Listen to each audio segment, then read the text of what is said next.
강점. 예.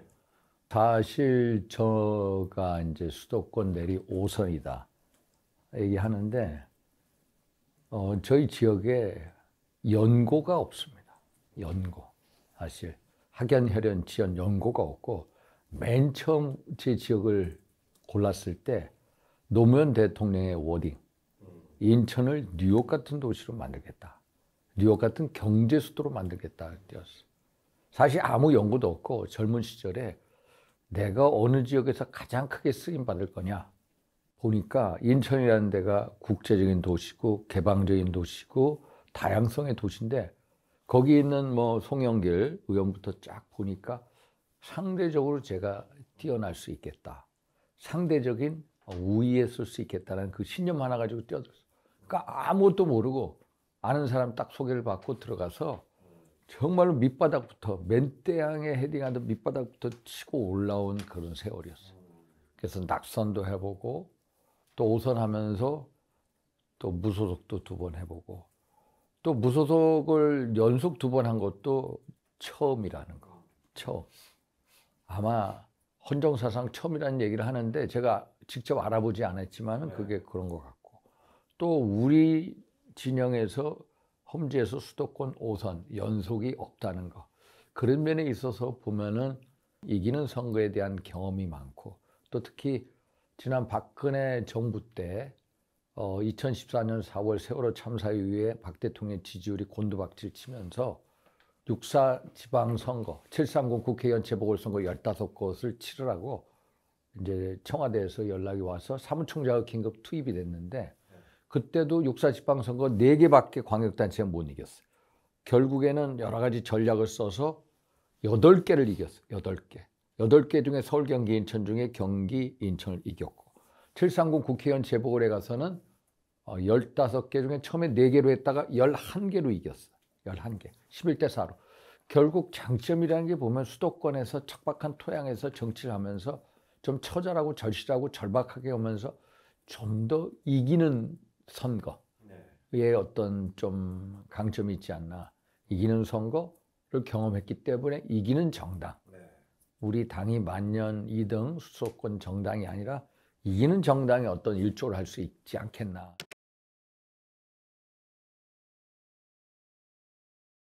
예, 그런 어떤 이기는 방법에 대해서 상대적으로 그래서 제가 작년 여름부터 수도권 위기를 계속 얘기를 한 거고 그 얘기를 현장에서 직접 느꼈고 그거에 대해서 당 지도부가 빨리 뭔가 진단을 하고 대책을 만들어야 된다. 목소리를 높였고 또 그런 측면에서 어떤 우리 이 뺄셈 정치, 우리 정부가 이준석 대변되는 젊은 세력 그리고 안철수로 대변되는 중도 세력하고의 연합이라고 규정을 한다면 2개의 축을 우리가 잘라내는 뺄셈 자해 정치를 했다. 그런 걸 막으려고 계속 목소리를 높였어요. 그게 결국 대통령이 잘 되라는 의미고 당이 승리하는 길이고 또 나의 정책 생존을 위한 길이기도 했어요. 근데 그거를 안 했지. 결국 제가 얘기했던 거하고 정반대로 가면서 수도권 위기가 현실화되고 있구나. 정말로 뺄셈 정치의 폐해를 중도층, 젊은 층이 그걸 느끼고 있고 소위 말해서 밑바닥 경제, 소상공인들, 식당 자영업자들이 느끼는 그 위험, 경제 위험 체감 지수가 대단히 높다는 걸 보면서 수도권의 위기고 총선은 지겠구나. 수도권에서. 그래서 그렇게 생각을 해왔어요. 결국 선거는 중도층하고 수도권하고 청년층, 중수층이 캐스팅 보트를 가지고 있고 그래서 우리 당이 중수층, 수도권에 있는 유권자를 위한다면 제가 내거는 공약 중에 하나가 광주 제2당사를 만들자. 광주 제2당사를 만들어서 우리가 서진 정책을 하는 우리의 열정, 의지를 보여줄 때 결국 그게 광주 서진 정책이지만 그게 또 수도권 정책이라는 거. 수도권의 어떤 호남 인사들에 대한 이 다가가는 그런 모습을 보인다는 측면에서 서진 정책이지만 그게 또 수도권 정책이라는 거. 그래서 그런 측면에 당의 혁신 방안 중에 하나로 제시도 했습니다.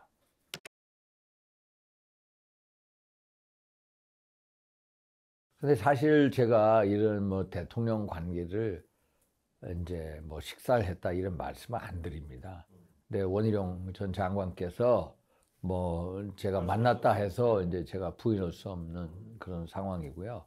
사실 수시로 대통령한테 저의 의견을 전달합니다.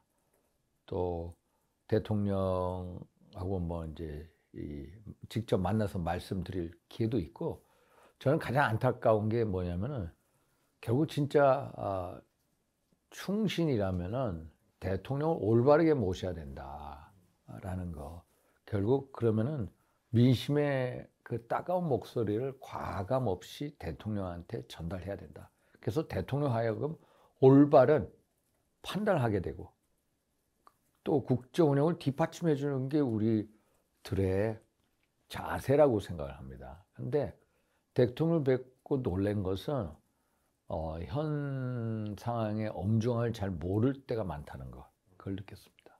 한 예를 들자면은 작년에도 강서구청장 보고 올 때 대통령께서는 한번 해볼 만하는 거예요. 저는 전혀 그게 아닌데, 여론조사 수치를 분명히 이제 당에서 보냈을 텐데 진짜 중요한 여론조사를 안 보냈어. 그러니까 대통령은 한 뭐 6, 7% 진다. 근데 모집단을 보니까 민주당 성향의 사람들이 응답을 많이 했다. 야, 이걸 상쇄하면 우리가 이길 수도 있겠다. 이런 말씀을 하시는 거라. 그래서 상황이 되게 엄중합니다. 엄중하기 때문에 정권 초하고 지금의 상황은 너무 다릅니다. 그래서 대통령의 국정 운영이라든지 대통령에 대한 인식에 대한 평가 작업이 있어야 되고, 그걸 하기 위해선 정밀 그룹 인터뷰를 해야 됩니다. 그런 식으로 이제 제가 진언을 드렸어요. 근데 깜짝 놀란 것은 당에서도 여론조사를 해서 강서구청장 재보궐 때 17점 몇 % 치는 게 나왔어. 근데 그 말씀을 안 드린 거야. 에? 난 그거 보고 놀랐어. 그러니까 대통령한테 솔직하게 얘기를 못 드리고 안 드리는 거라. 이게 가장 큰 우리 진영의 문제점이에요. 그러니까 대통령 어려워하는 거예요. 근데 저는 대통령 어려워하지 않습니다. 대통령을 솔직히 이 형, 동생 이런 관계 속에서 그분이 진짜 잘 되기를 바라는 의미에서 저는 제가 하고 싶은 얘기 다 합니다. 그래서 어떤 때는 의견 충돌도 있고, 그러다가 또 받아들여 주시고, 이번에도 예를 들어서 총선 참패 이후에 뭐 국무회의에서 뭐 말씀하신다 그러시면 안 됩니다. 직접 나가셔서 기자실 같은 데 찾아가서 하셔야 됩니다. 또 이재명 대표도 먼저 선제적으로 만나야 됩니다. 이런 식의 이제 진언을 많이 드립니다. 그러면 결국에는 다 받아들이는 거예요. 저는 그래서 하나 자신 있는 게, 대통령하고 두터운 신뢰가 있으면 저분이 받아들여요. 꼭 제가 하는 말씀을 들으면 꼭 받아들여요, 마지막에.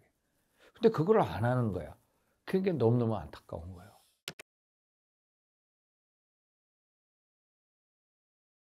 결국은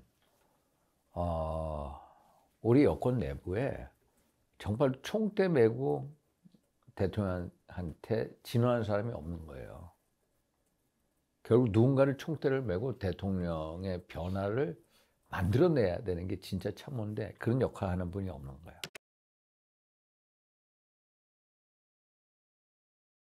사실 그 한동훈 위원장한테도 제가 기대를 많이 했어요. 사실 지난 총선 과정에서 의정 갈등 문제, 이종섭 장관 문제, 또 황상무 수석의 문제, 사실 진짜 신뢰가 있다면은 대통령하고 만나서 대통령 이렇게 하겠습니다. 총선은 대통령님이 치르는 게 아니라 당이 치른 겁니다. 제가 이런 식으로 선도할 테니 저의 공간을 만들어 주십시오. 이런 식의 그런 자세가 아쉬웠던 거예요. 제가 총선 치를 때도 의정 갈등 면에 있어서 대통령한테 말씀을 하도 이제 선거 치러 바쁘니까 이관섭 비서실장한테 말씀을 드렸어. 실장님, 너무 대통령실이 앞에 나와 있습니다. 의정 갈등을 해소하는 노력을 보여주신다면은 대통령이 잘하는 면을 특화시키십시오. 예를 들어서 대통령 그 나이 드신 분들 인사하는 거 보십시오. 90도로 인사합니다. 그러면은 의료계 원로들을 찾아가서 고개 숙이며 의견 듣는 과정을 꼭 하셔라. 그리고 전공의들을 다 불러라. 그 다음에 이관섭 비서실장, 성태훈 정책실장, 그리고 조기용 뭐 장관, 또 우리 누가 민수 차관 5명이 6명이 나가서 전공의들하고 끝장 토론을 해라. 완전히 마라톤 협상을 해라. 거기서 끝까지 대통령이 직접 설득한 노력을 보여줘라. 그러면 그게 안 될 거다. 처음에 그러면은 끝났을 때 다시 뭐 맥주라도 한 잔 마시면서 등 두들기고 그 다음날 계속해서 대통령이 저렇게 나오실 바에 점에 나오실 바에 그런 모습을 보여줘라 라고 했는데 하나 하는 걸 봤어요. 김영섭 명예교수를 불러서 의견 듣는 과정을 하나 나오더라고. 그래서 제가 끝나고 나서 참 저는 선거 왜 이런 식으로 치렀는지 몰라겠습니다. 진짜 제가 이관섭 비서실 할 때 이런 식으로 얘기를 했습니다.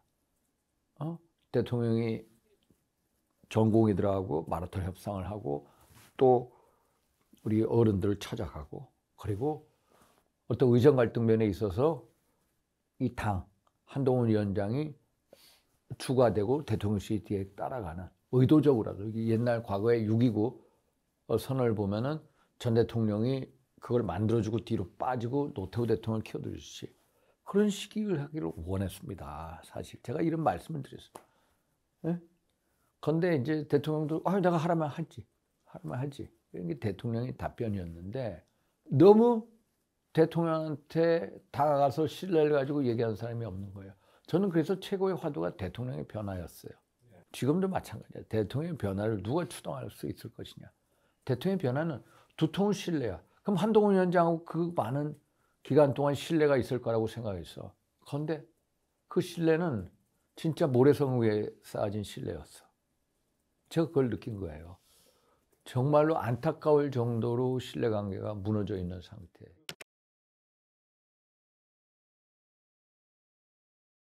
제가 설득하면은 거의 처음에는 하다가 맞으면 받아들입니다.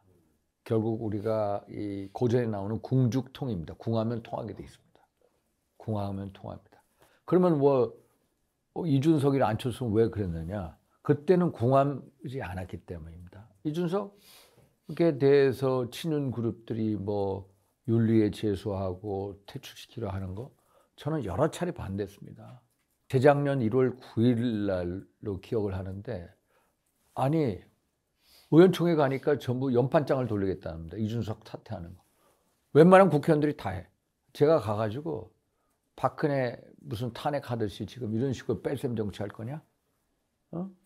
결국 박근혜 뺄셈 정치에서 얻은 게 뭐냐? 완전 체제 탄핵 아니냐?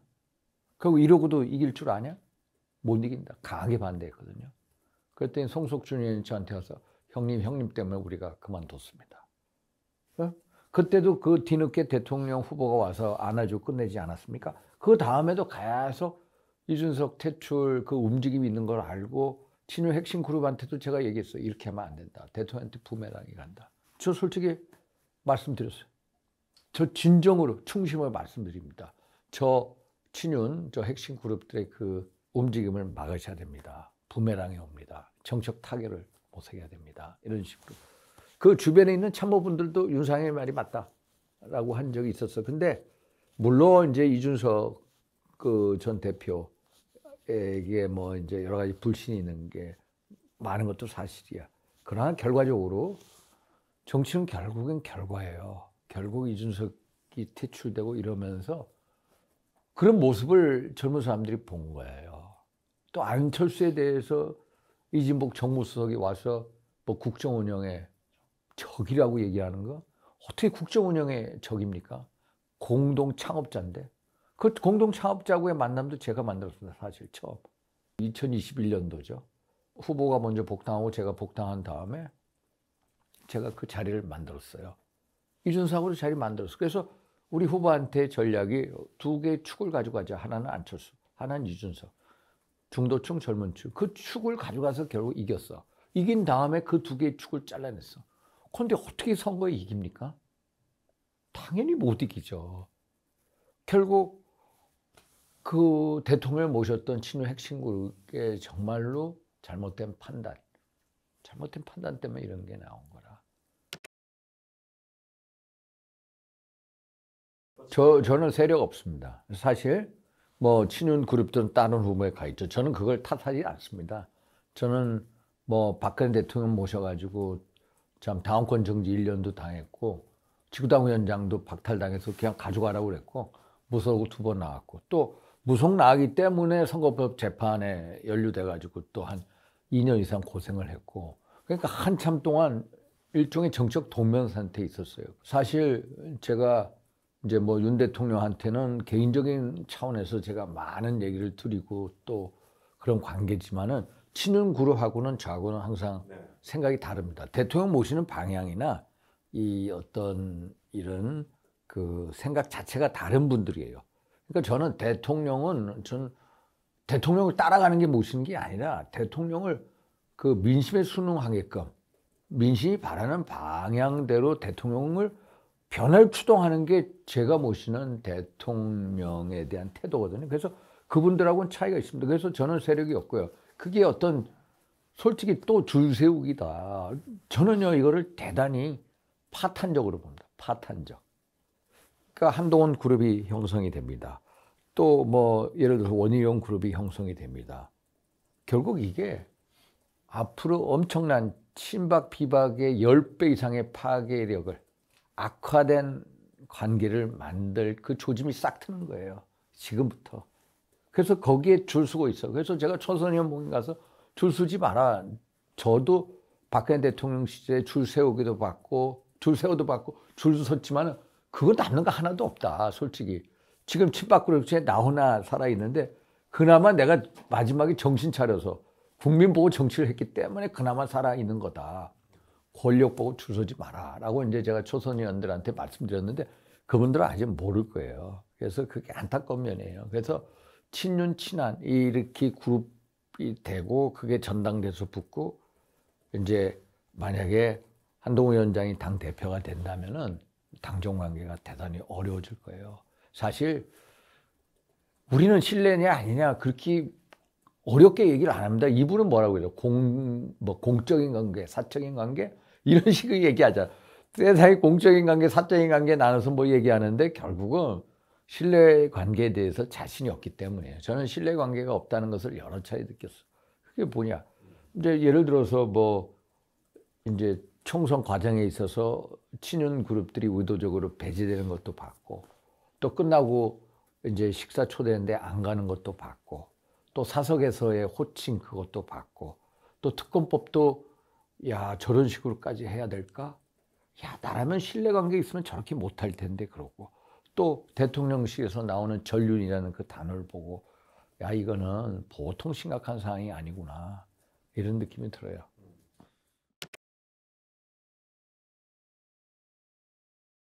사실 정치는 권력을 보고 하느냐 아니면 국민을 보고 하느냐 크게 대비됩니다. 저는 박근혜 대통령 모실 때 박 대통령 이퀄 대한민국이라고 생각했습니다. 권력 그 자체가 그러니까 충성심이 너무 강한 거야. 박 대통령 이퀄 대한민국이야. 박근혜의 성공이 대한민국의 성공이야.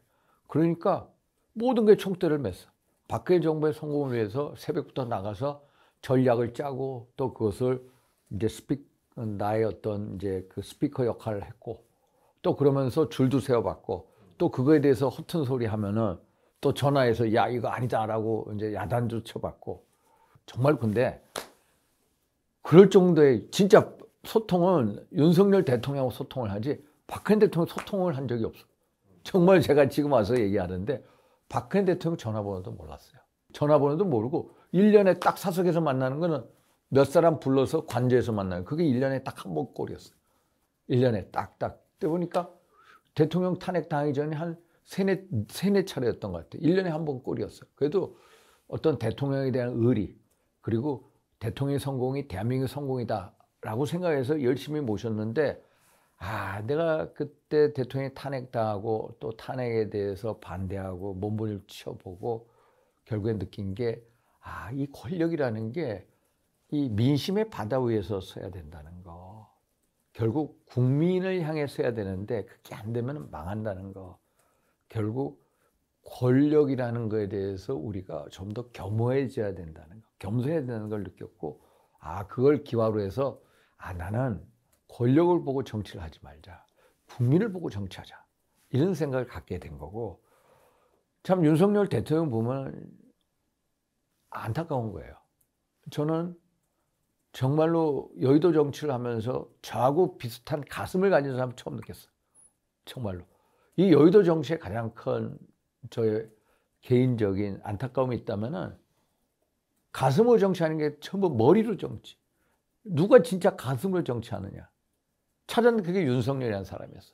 나는 그 가슴에 끌렸어요. 내가 같은 가슴이 있고 저분도 똑같은 가슴이 있었어. 그래서 제가 야 상현아 너는 내 동생이야. 지금도 동생이라고 생각해. 내가 동생이라는 건 너 하나야. 저도 형님이라고 그래. 그런데 내가 저렇게 형으로 생각하고 하는 대통령이 진짜 잘 되기를 바라요. 내가 아침에 새벽 기도하면서 새벽 기도를 되도록이면 나가는데 참 대한민국이 잘 되고 뭐 여러 번 하지만 우리 대통령이 잘 되기를 위해서 기도를 해. 그런데 수많은 제가 권력의 부침을 봤잖아요. 과거로부터. 그러면서 이 권력이 잘못될까 봐 겁이 나는 거라. 이 권력이. 그래서 진짜 제 입장에서 할 소리 안 할 소리 다 드려. 그럼 처음에 받아들이지 못해. 그래도 결국에는 다 수용한다니까요. 궁죽통에 궁하면 다 수용하게 돼 있어. 근데 그거를 안 했던 거예요. 안 했던. 그래서 어떤 분은 심지어 저한테 그래. 아, 윤희야, 네가 얘기해. 네가 얘기해. 이거는요, 똑같았어. 옛날 박근혜 대통령 모셨을 때 그때도 내가 다 얘기했거든. 저는 권력이라는 게 우리는 되게 높게 생각해요. 저는 권력 이후에도 수많은 이 어떤 제가 추구할 가치가 너무나 큰 게 너무 많아요. 그러니까 권력이라는 것은 너무 낮은 거야. 제가 추구할 가치에 비하면. 근데 이 권력에 이 정치하는 사람들은 대통령 권력이 가장 크고 최고의 가치를 여기다 보니까 쓴소리를 못해. 쓴소리를. 그리고 대통령한테 갔을 때 그 분위기를 보면은 함부로 말할 분위기가 아니지. 그게 권력에 위축되는 거예요. 저는 그거를 하도 옛날부터 경험하면서 내가 그래. 아, 떨리고 저거. 야, 떨지 마라. 너 만약에 대통령하고 너하고 둘이서 산에 올라가가지고 단둘이 대화하고 한다고 생각해. 떨리겠냐? 안 떨리는 거야. 네가 거기서 위축받는 것은 소위 말해 대통령을 둘러싸이는 그 권력에 네가 취하는 거야. 내가 명확하게 얘기를 해줍니다.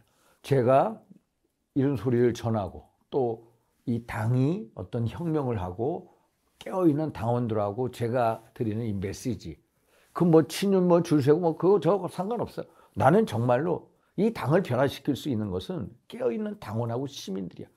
이분들이 당 중앙을 폭발시키라 이게. 당 중앙을 폭발시키는데 가장 중요한 게 우리 국회의원들의 잘못된 고질적인 병폐, 생각, DNA, 인식을 바꿔달라는 거야. 그걸 바꿀 수 있는 게 누구냐? 우리 깨어있는 당원들이야. 당원분들하고 하겠다는 거지. 뭐 친윤 줄 세우고 하고. 저는 그거 필요 없어요. 저는 이 메시지를 이걸 드리고 싶은 거예요. 아, 근데 이제 형님이냐, 뭐 누님이냐 이것은 일차원적인 관계, 일차원적인. 일차원적인 관계로 그걸 친밀도를 그렇게 가까이 가지고 있다는 거예요. 가까이 가지고 있다는 거고 어떤 리더십, 그분들의 리더십이 잘 되게 하는 거하고는 달라요. 결국은 뭐냐? 정치를 가장 잘하는 것은 권력에 겸손하면서 시중의 이 여론을 가장 정확하게 들어야 돼. 그런데 대부분의 분들이 시중의 여론을 들 수가 없어요. 결국 이런 소위 말해서 이런 식의 친밀한 신뢰관계가 없으면은 바른 소리를 전할 수가 없어요. 충원을 못 드려. 어쩌다 한번 만나서 뭐 공식적인 관계, 예를 들어서 이런 거예요. 어느 대한민국 유명한 목사님이 그러시는 거예요. 저한테 최근에. 야, 윤희원님, 나 요새 끊겼어. 왜요? 제가 몇 번 좀 쓴소리 좀 몇 번 했는데 끊겼어. 이런 식으로 얘기를 해. 결국 역사가 없기 때문이야. 역사가. 결국 가장 친밀한 관계 속에, 그러니까 그 친밀한 관계라는 게 뭐냐면 정말로 그 사람이 잘 되기를 바라야 되는 거야. 눈치를 보는 게 아니라 잘 되기를 바라. 잘 되기를 바란다는 건 뭐야? 그 사람이 그분이 어떤 시중의 여론을 제대로 가감 없이 전달받고 그걸 바탕으로 올바른 국정 운영에 판단할 수 있게끔 도와주는 거야. 그게 진짜 일차원적인 신뢰관계에 있어서 원하는 거지. 그냥 형 동생 하면서 따라가? 그건 아니라는 거예요. 아니라는 거. 그러니까 친밀한 관계가 진짜 중요한 거야. 친밀한 관계이기 때문에 듣기 싫은 소리도 하고 어떤 때는 얼굴이 붉혀져도 역사가 있고 친밀함이 있기 때문에 그걸 또 커버하고 가는 거예요. 어쩌다 한번 만난 사람이 친밀한 관계 없이 이렇습니다 하면은 얼굴 붉히는 관계가 되면 그게 역사가 없기 때문에 끝날 수가 있어요. 그래서 대통령한테는 마찬가지예요. 제가 말씀드려. 근데 그게 고마워해요. 고마워해. 정말로 고마워해요. 그런 말씀 드리는 거를. 그렇게 보기 힘들 것 같아요. 이제 친윤 그룹들이 어떤 후보한테 직간접적인 지원하는 거, 그거를 대통령의 뜻이냐 아니냐. 근데 사실 대통령 입장에서 가장 부담스러운 분이 누구겠어요? 그게 뭐 명확한 일이고, 그럼 부담스러운 분의 대척점에 있는 분이 누구냐? 그런 측면에서 이해를 해야 되지 않을까 이렇게 봐요. 뜻이냐 아니냐를 떠나서 과거에 이 선수 많이 싸운 분들 중에 제가 도와드는 분이 참 많아요. 네? 참 많아. 근데 이제 우리 당의 고질적인 병폐 중에 하나가 이익에 줄 선다는 거예요. 이익에, 권력에 줄 선다는 거예요. 그래서 그런 면에 있어서 저하고 다른 점이 많고, 사실 제가 오랫동안 이제 정치적인 그 동명기를 통해서 이제 활동할 그 근거지나 이제 시간이 별로 없었지. 또 수도권 선거에 매진하다 보면은 그럴 그 여력이 없어 사실. 그러니까 중앙 정치에 이제 본격적으로 데뷔하는 데뷔전인 것 같아요. 저의 캠페인 메시지는 오히려 의원들 줄 세우고 위원장들 줄 세우는 게 아니라 당원, 깨어있는 당원 시민들과 함께 하겠다. 그래서 선대위도 시민 공모, 당원 공모의 선대위를 하겠다는 거. 이런 식으로 이제 그저께 제가 뭐 이제 발표도 하고 그런 게. 그래서 중요한 것은 우리 당원이나 시민들한테 저희 어떤 메시지를 통해서 정말로 윤상현이 얘기하는 변화 혁신이 맞구나. 윤상현이 당 중앙을 폭파시키라는 그 메시지가 이런 거구나. 이걸 알려서 우리 당이 변화의 동력으로 삼는 거. 이게 가장 중요하다고 느껴요. 일단은 그분들은 위에서부터 이렇게 밑으로 가는 어떤 걸 꿈꾸고, 결국 중앙에서의 어떤 세를 형성함으로써 이 당원들한테 내려가는 걸 꿈꾸고, 저는 거꾸로 당원이나 시민들을 통해서 밑으로부터의 혁명이 일어나야 우리 당을 바꾼다는 거. 저는 당의 근본적인 변화는 당원 중심으로, 시민 중심으로 이루어지는데, 깨어있는 당원 시민 중심으로 그걸 동력으로 삼아서 위로 가야 된다는 거. 밑으로부터의 혁명. 이게 가장 큰 차이점인 것 같아요.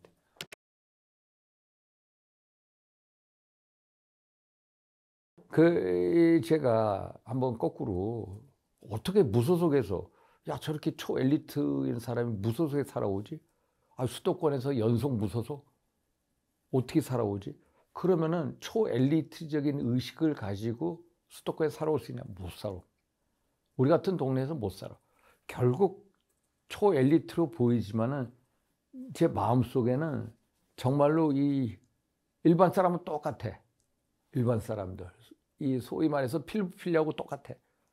그리고 남들이 봤을 때 어떤 뭐 지식이나 학력, 경력이나 어떤 부라는 경제적인 측면에서 껍데기를 가지고 씌워보지만은 저는 오히려 먼저 그 사람들한테 다가가요.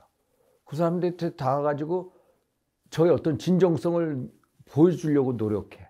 정말로 진정성을 보여주려고 노력하니까 이제 무소속에 계속 살아오는 거고, 사실 제가 이 힘든 토양에서 정치하면서 왜 보수혁명 저런 걸 꿈꾸냐? 사실 이거 안 하면은 나의 정치적 생존도 힘들어.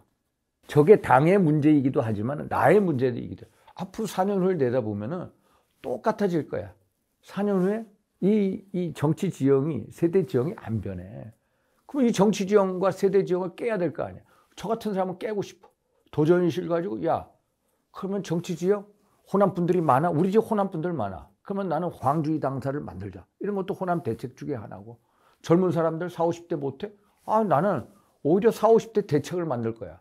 세대별 전략을 해서 40, 50대 일종의 허리니까 웨스트 위원회를 만들 거야. 저는 이런 식으로 이렇게 생각을 해나가는, 좀 더 남들하고 다른 게 뭐냐면은 이 어떤 처절함, 이 처절함을 가지고 있어요. 이 어떤 의식 속의 처절함.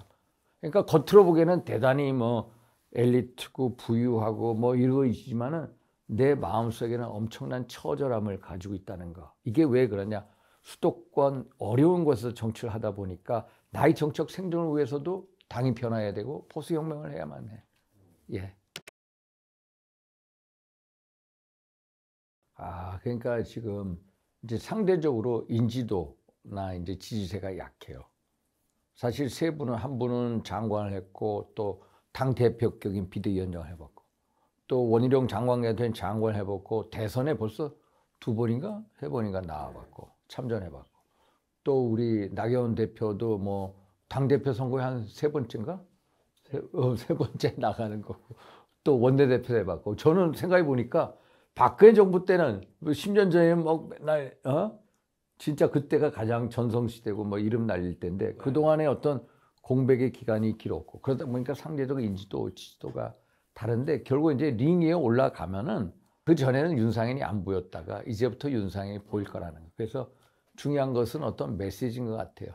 윤상현의 진정성이 들어가 있는 왜 우리 당이 그 밑으로부터 깨어있는 당원 시민들하고 혁명을 하자.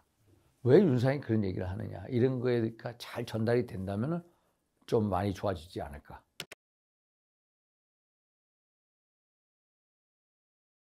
권력 무상 많이 느끼죠. 솔직하게. 뭐 도움 많이 청했던 분들도 많죠. 근데 그러니까 그게 안타까운 거예요. 그 순간에 이익과 그 권력에만 줄 선다는 게 진짜 중요한 가치는 휴머니즘이고 더 큰 가치가 있는 건데 그걸 못 본다는 게 안타깝고 참 뭐 우리 박 대통령 관계 옛날 전 대통령 이런 거를 다 보면서 진짜 권력 무상하지.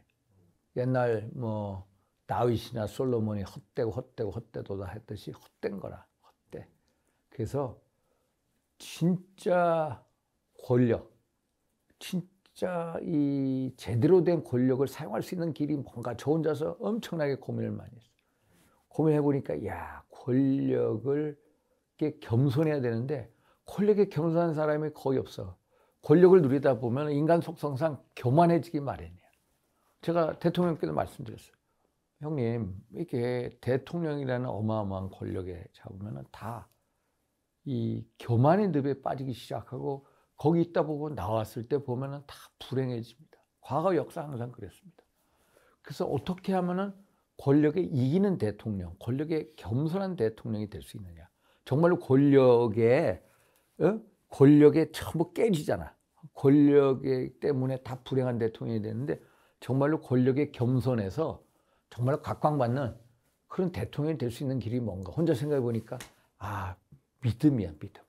믿음이라는 걸 뒤늦게 깨우친 거예요. 그 믿음이라는 게 뭐냐면 내가 잘나서 이 대통령이라는 권력을 얻은 게 아니라 정말로 보이지 않는 이제 기독교적 하나님의 은혜 속에서 온 게 권력이야. 그래서 내가 이 권력을 하나님의 공의나 정도로 행사를 해야지 만약에 어긋나게 했을 경우에는 하늘이 나를 칠 수 있다는 두려움과 경외감을 가져야 겸손해 줄 수 있다는 거. 그래서 미국의 역사를 보면은 뭐 조지 워싱턴 대통령이나 아브라함 링컨 대통령이 성공할 수 있는 배경에는 엄청난 기독교적인 신앙이 있었다는 거.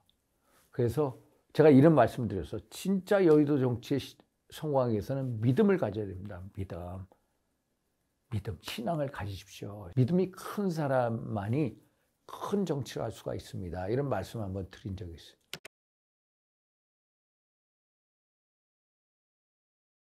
친윤 그룹은 이미 이제 국민적인 심판을 받았어요. 사실 지난 총선을 계기로 심판은 이미 내려졌어요. 결국 그분들이 잘못한 거는 윤심이 당심이고 당심이 민심이다.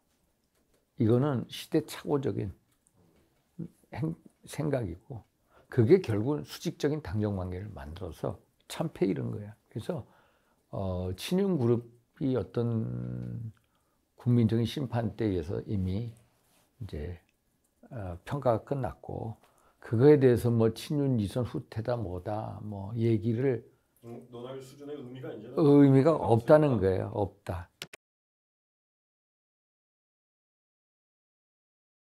한동훈 위원장은 이제 안타까워요. 일단 우리 보수, 제가 보수 혁신 세미나를 하면서 느낀 보수는 정말로 이 수구 꼴통 뭐 도덕적 타락 책임지지 않는 보수가 우리의 현재 쓰여진 보수의 이미지야. 그 보수에 대한 이미지를 깨려고 이걸 제가 혁신 세미나를 하고 있는데, 보수는 염치가 있고 책임을 져야 돼. 근데 사퇴를 했어. 사퇴를 했는데 또 2개월 만에 다시 나와? 거기서 이기는 당 만들겠다? 이거는 말이 안 맞는 거야. 그럼 뭐로 사퇴했냐 이거야. 응? 결국은 사퇴한 것은 책임 회피하기 위해서 사퇴한 거고, 결국 당권 주자 중에 가장 인기가 높으니까 내가 해야 되겠다 이렇게 들어온 거야. 이것은 어떻게 보면 민주당식 이재명 당하고 똑같은 개변적인 논리를 가지고 이 당을 한다는 거고.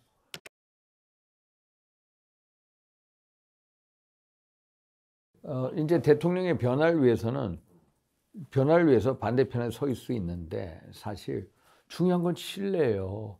신뢰가 없으면은 이게 변화가 아니라 아예 파탄이 난다는 거라. 파탄. 그래서 신뢰가 중요해요. 신뢰의 바탕도 변화가 이루어지는 거지, 신뢰가 없으면은 변화가 아니라 아예 관계가 파탄 나는 거예요. 공자가 자공한테 얘기한 게 뭐예요? 무신분립이야. 무신. 신뢰가 없으면 분립.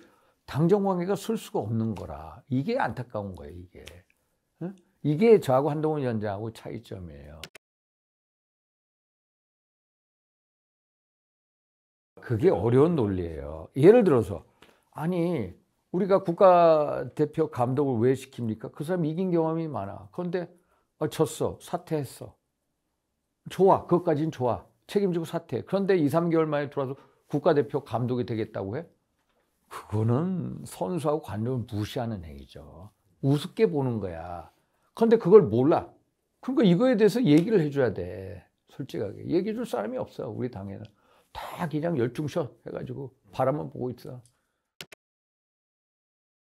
원장군도 사실은 민당하고 이재명 대표하고 선거에 진 사람이지. 사실 정치하고 얘기하면 솔직히 그분도 자숙할 때지, 성찰할 때예요. 걷다가 이재명한테 진 사람 아니에요. 두 분 다. 한동훈 장관이나 나경원 대표도 뭐 작년 그걸 보면은 안타깝죠. 그런데 이 당 대표에서 이제 민당하고 싸워서 이겨야 돼. 뭐 나경원도 엄청난 전략 정책 자산이에요. 그래서 당내 경험도 많고 또 리더십 위치에 가봐 있었고. 그래서 이제 저하고의 다른 점도 있어요. 이게 정말로 어떤 당의 변화 혁신, 대통령하고의 관계 속에서 당의 변화 혁신을 해낼 수 있느냐, 그리고 민당에서 싸워 이길 수 있느냐, 또 누가 이 보수의 적통이냐, 이런 면에 있어서는 또 차이점이 있는 것 같아요, 저하고.